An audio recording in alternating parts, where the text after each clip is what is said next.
Memetik kata-kata pelukis tersohor Pablo Picasso, seni adalah satu cara lain untuk menyimpan diary. Hasil kreativiti manusia yang dicipta daripada idea, imajinasi, hati, perasaan dan ekspresi tanpa batasan akan menghasilkan seni. Jika dahulu seni catatan air dan lukisan potret dijadikan medium luahan perasaan dan disimpan sebagai kenangan, kini orang ramai berpeluang mentransformasikan lukisan atas kanvas kepada patung diri sendiri. Uniknya, pembuatan patung menerusi teknologi pengimejan 3 dimensi ini dapat dihasilkan dalam apa jua gaya pilihan anda. Ikuti laporan wartawan Nurul Siti Amira Idris yang berpeluang melawat ke studio pemprosesan patung 3D di Guangzhou, China baru-baru ini. Saksikan.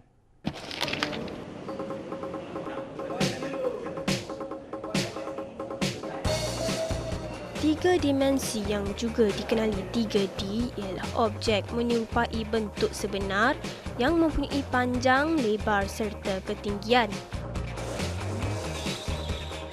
Bagaimanapun, penghasilan produk 3D masih belum diperkenalkan secara meluas di dalam negara.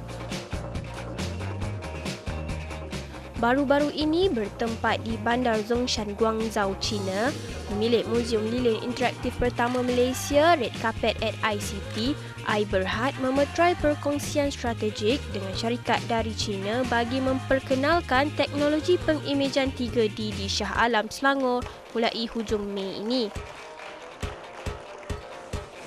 Pengerusi Eksekutif I Berhad, Tan Sri Lim King Hong berkata, teknologi ini akan menghasilkan patung 3D atau minimi dan seterusnya menjadi tarikan baharu pengunjung ke ICT sempena Tahun Melawat Malaysia 2014. This 3D technology is daily in the Malaysia lah. Kita boleh cakap in Malaysia we are first lah. But my objective, because mau kasih itu bulat-bulat yang university can learn this technology. Can learn this technology bukan bikin ini saya. Dia boleh bikin macam-macam. Boleh open their mind. A lot they can think. Sementara itu, Biro Media dan Penerbitan Zhongshan City Elephant Sculpture Art Co Limited, Luo Jianhua berkata, kerjasama antara Malaysia dan China ini temeterai sejak tahun lalu.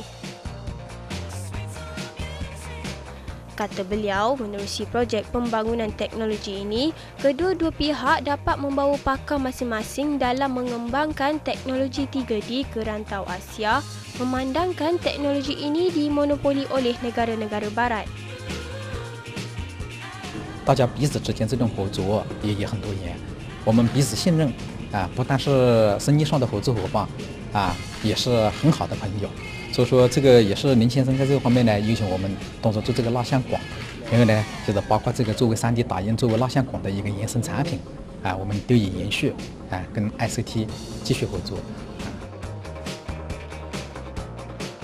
Dimulakan dengan proses pengimbasan yang memakan masa kira-kira 7 minit, anda perlu berdiri di atas set kelengkapan imbasan dengan pusingan 360 darjah. Dua peralatan utama diperlukan ketika imbasan dibuat, iaitu kamera berteknologi tinggi dan juga pengimbas. Istimewanya, pengimbas yang digunakan untuk penghasilan patung lilin 3D ini dapat mengimbas apa jua tekstur dan warna. Proses pembuatan patung lilin 3D diteruskan dengan suntingan oleh pereka grafik bagi memudahkan proses cetakan.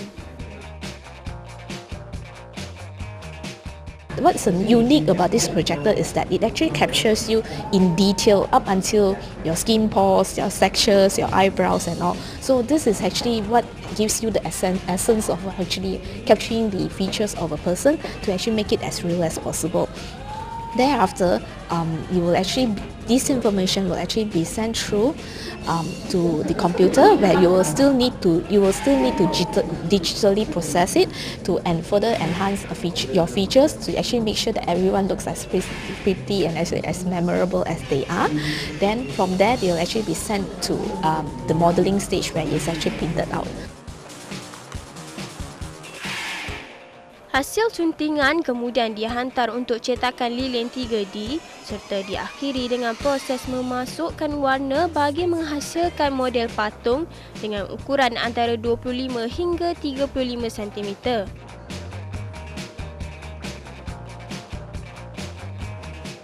Antara patung lilin 3D yang telah terhasil adalah patung pengurus besar bernama Datuk Yong Soo Hyong serta pelakon komedi terkenal Rowan Atkinson ataupun Mr. Bean.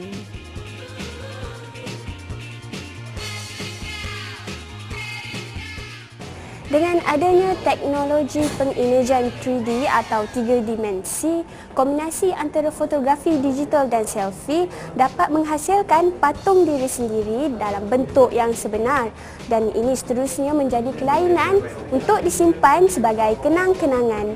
Laporan Nurul Siti Amirah Idris dari Guangzhou, China untuk jurnal bernama